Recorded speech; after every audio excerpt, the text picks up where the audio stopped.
नमस्ते welcome back to my channel. म रचना साइस Gharti. I hope सबैजना सन्चै हुनुहुन्छ र हामी पनि सन्चै छौँ। अझै मेरो बुढाले खाना पकाउनु भएको छ। म चाहिँ अब एकछिनमा खाना हालेर खानेछौँ। व्हाइट राइस हैन? व्हाइट राइस हो। सो आज हामी त्यो राइसमा घिउ गरेर खानेछौँ।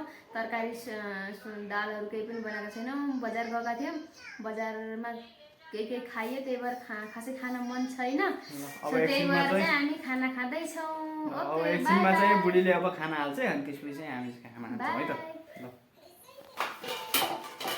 आज चाहिँ हामी भर्खर बजारबाट आएको, बजारमा अलिअलि खाना खाइयो, खाना खाइयो, नास्ता खाइयो, नास्ता खाइयो हल्का फुल्का। त्यही भएर आज चाहिँ हामी यस्तो भात खान गइरहेछौँ। त्यही भएर किन यो भात किन खान लाग्यो? यस्तो भात यस्तो भात चाहिँ आज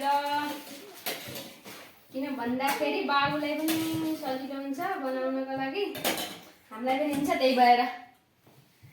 अरू नेक्स्ट अरू यस्तै हो। अहिले हामी चाहिँ बजारबाट सपिङ गरेर आएको भर्खर। सपिङका खोइ त सामान अरू भोलि चाहिँ म सपिङका सामान देखाउने छु। नुन हालिसक्यो। ल खाना इज रेडी। कोले खान्छौँ त अनि खाना? यो मैले र हजुरले, बाबु हामीसितै खान्छे।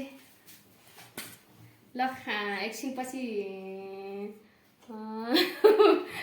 आउँछु है फेरि। ल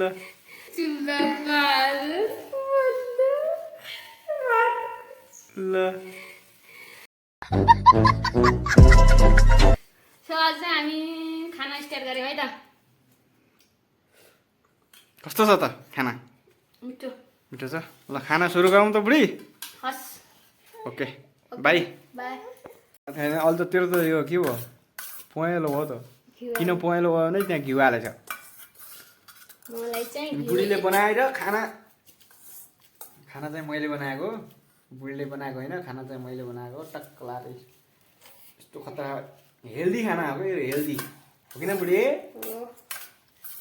यता मेरो छोरीले पनि टक्क लाएर खाना छ। म चाहिँ घिउसित खाँदैछु। उता चाहिँ घिउसित घिउ मिक्स गरेर यो पहेँलो देख्यो नि त, सादा। अब यस्तो खाना खानुपर्छ। साँझमा चाहिँ नर्मल ट्याक्क सादा खाना खानुपर्छ। अनि स्वास्थ्यको लागि एकदम फाइदाजनक हुन्छ। तपाईँहरू पनि खानु होला, तर सधैँ होइन, कहिलेकाहीँ चाहिँ खानु पर्यो। सधैँ खाँदा पनि राम्रो हुन्छ। यता फेरि रोनी हेर्न, रोनी ल अब यसले चलाउने दिएन अब।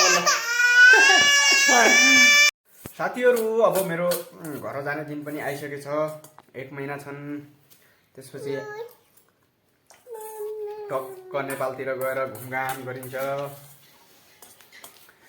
अनि यहाँको खानाको याद आउँछ, यहाँको बुढीको नि याद आउँछ, तर नेपालको बुढीको चाहिँ याद आउँछ।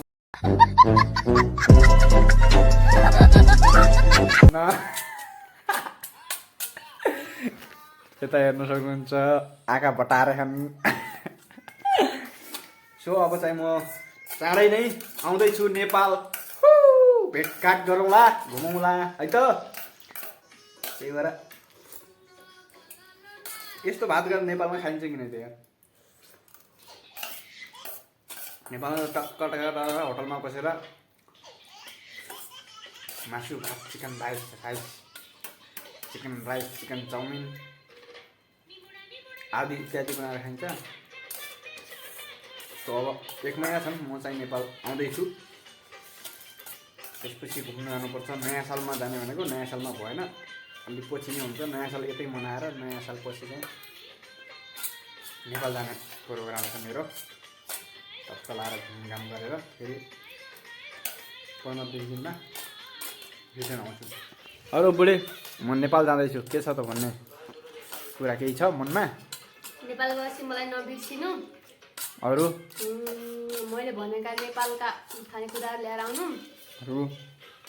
अनि छोरीको एक्जाम सकेपछि छोरीलाई पनि ल्याएर आउनु आयो त्यही हो अनि एक्जाम राम्रोसँग दिनु ल त्यही हो best of lock thank you बुढी ओके अब त हामी खाना खाँदा सुत्छौँ होइन फेरि अर्को नेक्स्ट भ्लगमा भेटौँला माया गरिदिनु होला सपोर्ट गरिदिनु होला च्यानललाई सब्सक्राइब गरिदिनु होला नयाँ हुनुहुन्छ भने सब्सक्राइब गरेका पुरानो साथीहरूले चाहिँ अन्तिमसम्म भिडियो हेरिदिनु होला 1 लाख खुवाउन नबिर्सिनु होला भन्न चाहे भन्दै by by okay good night every one